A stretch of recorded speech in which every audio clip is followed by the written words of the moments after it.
Bonjour à tous, on se retrouve aujourd'hui pour continuer notre étude sur les influences des idées britanniques au XVIIe, XVIIIe siècle. Pour la séance 3, nous allons nous intéresser à l'influence des idées britanniques sur l'Amérique. Séance 3, je vous laisse écrire le titre « Comment les idées britanniques influencent-elles l'Amérique au XVIIIe siècle ?»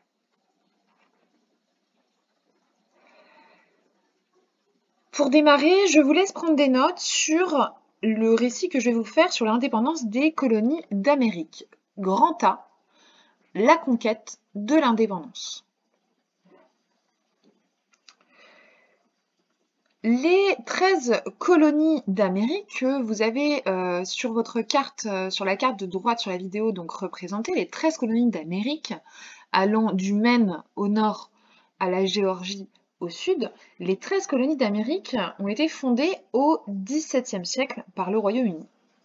Jusqu'en 1760, ces 13 colonies bénéficient d'une bonne autonomie de la part de la monarchie britannique dans leur gestion. C'est ce qu'on appelle le self-government.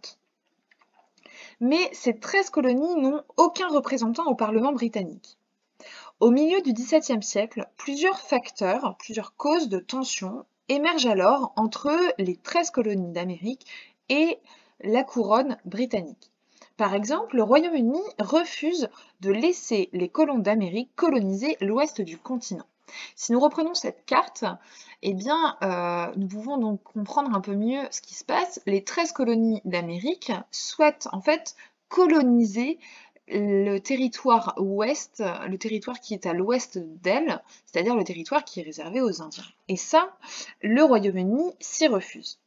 Autre exemple de tension, la guerre de 7 ans entre 1756 et 1763.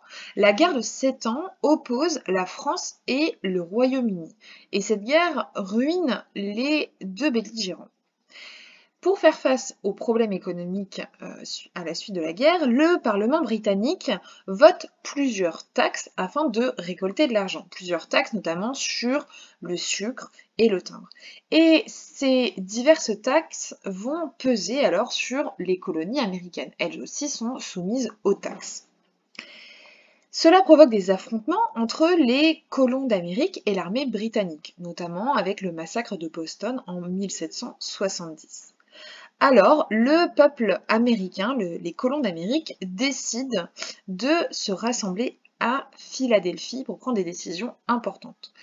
La vidéo que je vous propose et que vous retrouvez en lien et en QR code sur les documents vous permet d'illustrer justement ce qui se passe dans les années 1770 en Amérique.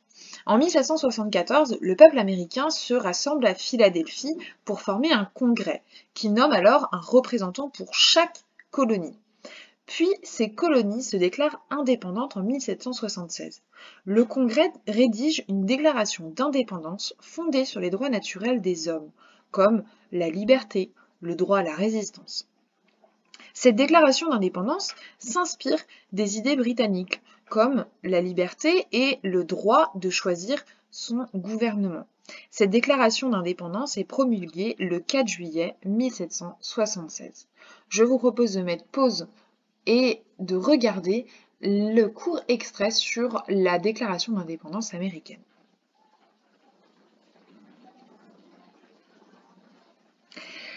À la suite donc de cette déclaration d'indépendance se déclenche alors une guerre civile et coloniale entre le Royaume-Uni et les 13 colonies d'Amérique, ce qu'on appelle la guerre d'indépendance américaine qui durera jusqu'en 1783. Cette guerre, elle oppose les patriotes majoritaires menés par George Washington, que l'on retrouve sur cette œuvre, donc George Washington en petit 3, ici. Donc cette guerre oppose les patriotes majoritaires menés par George Washington, qui sont favorables à l'indépendance des colonies, et ils s'opposent aux loyalistes minoritaires et aidés par l'armée britannique. Ce conflit va devenir progressivement mondial, car la France y envoie des troupes.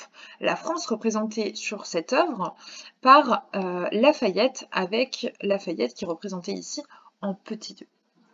Finalement, en 1783, par le traité de Paris, le Royaume-Uni accepte l'indépendance des 13 colonies d'Amérique.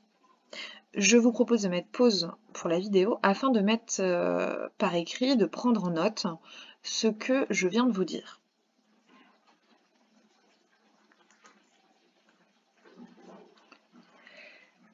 À présent, étudions comment s'est construite la République des États-Unis d'Amérique et en quoi elle s'est inspirée des idées britanniques. Petit b, les débuts d'une république fédérale.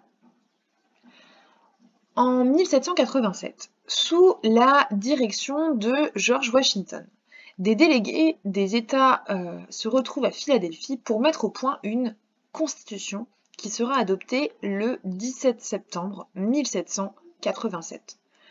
Je vous propose de travailler en autonomie et d'analyser les documents suivants, donc un extrait de la Constitution des États-Unis d'Amérique et un schéma sur la Constitution des États-Unis d'Amérique, afin de comprendre le lien entre les idées britanniques et la Constitution des États-Unis d'Amérique.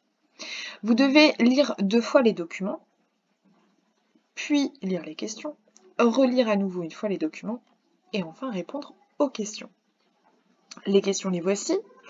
Présenter le document 2, puis à l'aide des documents montrer que cette Constitution des États-Unis d'Amérique respecte la séparation des pouvoirs, les libertés individuelles et un gouvernement représentatif. Question numéro 3. Quel régime politique instaure cette Constitution?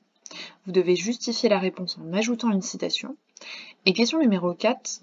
Pourquoi peut-on dire que les colons d'Amérique ont utilisé les idées britanniques pour prendre leur indépendance et instaurer un nouveau régime?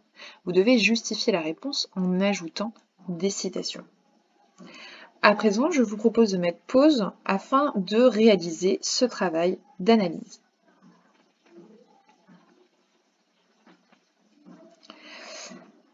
Reprenons. La Constitution des États-Unis d'Amérique s'inspire donc des idées britanniques et est adoptée, je le rappelle, en juillet 1787. Continuons pour finir donc la République fédérale, les débuts de cette République fédérale des États-Unis d'Amérique. Je vous laisse à nouveau prendre des notes. George Washington, que voici donc en portrait. George Washington est élu premier président de la République fédérale des États-Unis de 1789 à 1797. Il aura donc 2 mandats. George Washington est donc à la tête de cette République fédérale.